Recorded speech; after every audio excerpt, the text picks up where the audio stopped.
What are you waiting for? Come join the Geek Drums Nation.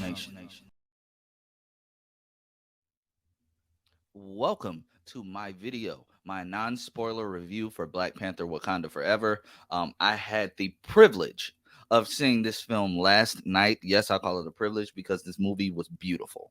It was beautiful. It was a wonderful tribute and send-off to Chadwick Boseman, to his character of T'Challa. Wonderful send-off. I loved every minute of it. Of course, I have my few nitpicks, but it's nothing major. I will be doing a spoiler review, sometime next week. But as of right now, I just want to give my initial thoughts. So, without further ado, like I said, I love this film. The cinematography, the score, the costume design, the set design, everything was on point. Now, every movie has their, little CGI hiccups, green screen hiccups. It was nothing too noticeable. We all know that within Phase 4, the MCU has had their VFX, you know, VFX hiccups, if you will. But I didn't notice that many in this film, possibly because I was just so drawn into it because I had so many expectations for what this film was going to be, for what it was going to do. The send off for T'Challa, everybody knows that they aren't recasting the role of T'Challa in the MCU as of yet, at least not the Earth 616 version. I thought that was handled wonderfully. Like I said, it was a beautiful send off. I don't think they could have done anything differently. I don't think they could have or should have changed anything. It was handled wonderfully. That's all I can say about that. You felt the emotion, you felt the weight from it. This wasn't just about their character, it was about their friend, their leader, the guy who would show up to set and hug them every day, the guy that they loved. And as we all know, that's just who Chadwick Boseman was. So it was a wonderful send off to them. It was a wonderful send off for the fans to, say goodbye to this actor, to this character that we fell in love with, that got black and brown kids believing that they could too be a superhero. That they had somebody that they could look to. And this movie itself wasn't just about Black Panther. It's in the title. This movie was about Wakanda, the city. We haven't been back to Wakanda since 2018. Unless you want to count, the few little moments in Infinity War and Endgame, but we haven't had a proper film set in Wakanda. Oh well, in a while. It's been a while. We know how everything went with the world, with the pandemic and whatnot. We know how that went. So it was good to return to this, technologically advanced city. Seeing more of it, seeing the capital again. It looked great. Like I said, set design, costume design, it was great. Angela Bassett, right off the bat, Queen Ramunda, stole the show. She should get an Academy Award. If she doesn't, she would be robbed. And I guarantee you, anybody that has seen this film will tell you the same thing. Angela Bassett as Queen Ramunda, Leticia Wright as Shuri. When I tell you, seeing a different side of Shuri, not the happy-go-lucky, smart-mouthed kid, she bodied this role in this film. I can't wait to see what her character does going forward. Dominique Thorne or Throne, I'm sorry if I'm mispronouncing it. Seeing Riri Williams in live action for the first time. Of course, they had to, introduce it differently because in the source material, Tony Stark endorses her, but we know Tony is gone, so they're doing it another way. Her comedic timing is impeccable. She was the lighthearted part of the film.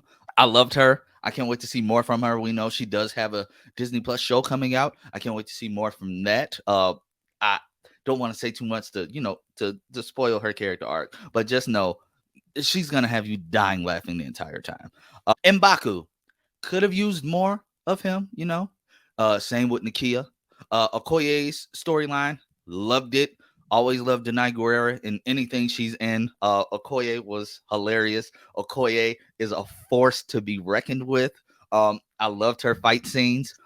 Now let's move to the to the city of Talokan.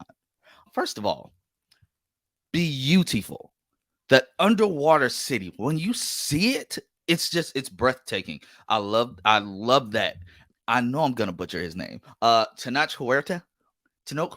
I don't know how to say it. I just know. I've been waiting for Namor the Submariner to show up for years. He is the first mutant. He is one of Marvel's first characters. And before anybody says anything, no, he's not a ripoff of Aquaman. He came first. But anyway, bodied this role. Bodied. When I tell you, as soon as this man came on the screen, stole the show. The Mayan Aztec culture background aspect, they changed his origin story. It worked. It worked out so well for this film. I trusted Ryan Coogler. I trusted Kevin Feige. They did not disappoint. It's just so good to have Namor. Yes, it's different from the source material, but who cares? I mean, honestly, that might be a hot take. That might be a very hot take, but it's an adaptation. And this adaptation of Namor being the very first one that we've had in live action, oh, it set a bar. It set a very, very, very high bar. He was a force to be reckoned with. Super powerful, commands a very powerful nation. He's the first mutant. Like, come on. He's the very first mutant. Not the one that we've had in the MCU, of course, but the very first mutant in general. You know, actually, I won't say the very first mutant because, well, comic purists, we all know. We all know. We all know how that goes. But one of the first mutants, like, that was like published, it was just good seeing. It was very good seeing this character being brought to life. This actor, Tenoch Huerta, I'm probably butchering that name. I am sorry, sir. But man, he killed that role. You will love him. You will love him. They call him Kukulkan. You will love him. The Serpent God King. You will love him, man. Seeing Atuma and Namora, they were great as well. They were forces to be reckoned with as well. Like his nation, his soldiers that he had, like the Talcanians, whew, they gave Wakanda a run for their money. That's all I'll say. But like I said, this movie, it tugged on your heartstrings. It was a tale on how to deal with grief. Like so much more of Phase 4 has been how to handle grief, how to deal with it. We saw it in WandaVision. We saw it in Multiverse of Madness. We saw it in Spider-Man No Way Home. We saw it in Thor. And just how to handle it. And I think this movie did it the best. It's not your typical MCU film. Don't go in it expecting joke. Don't go in it expecting it to be depressing at all. It's not depressing. It's a very entertaining film. It keeps you locked in. One thing I will say, pay attention to the dialogue. Please pay attention to the dialogue. This isn't your technical beat 'em up movie. It's not a comedy. This is real filmmaking, in my opinion. I loved this film. I'm sure some of my YouTube mutuals will agree with me. Ryan Coogler, you deserve every award for this film because you put your heart and soul into it. And when I say Chadwick Boseman would be proud, I'm sure he is smiling down right now. This movie, guys, this movie is amazing. I'm going to see it again and again and again when it comes out on DVD, Blu-ray. I'm buying them all. If they had a VHS, I'd buy it. Man. If you guys have not seen it, please, I encourage you, go to your cinema this weekend. If you can't go this weekend, go on Tuesday. It's $5 Tuesdays. This movie deserves all the praise. They had an impossible task, and they did it.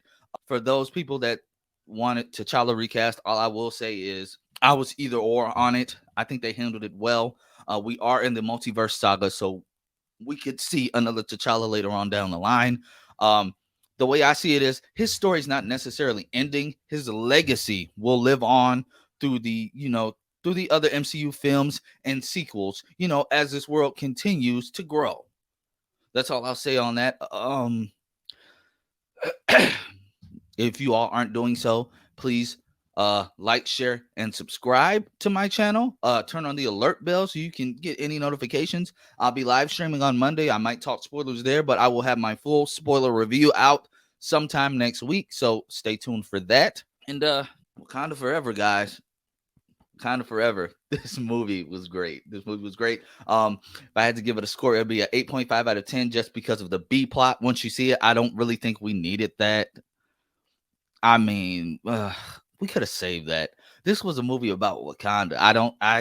I know you gotta have, the MCU world building, elsewhere. It was minimal, but it slowed up the pacing of the movie for me. It kind of took me out of where we were a few times, but that's just me. But like I said, 8.5 out of 10. I love the movie. R.I.P. Chadwick Boseman again. Man, this movie was great. All right, guys, I'll check you later.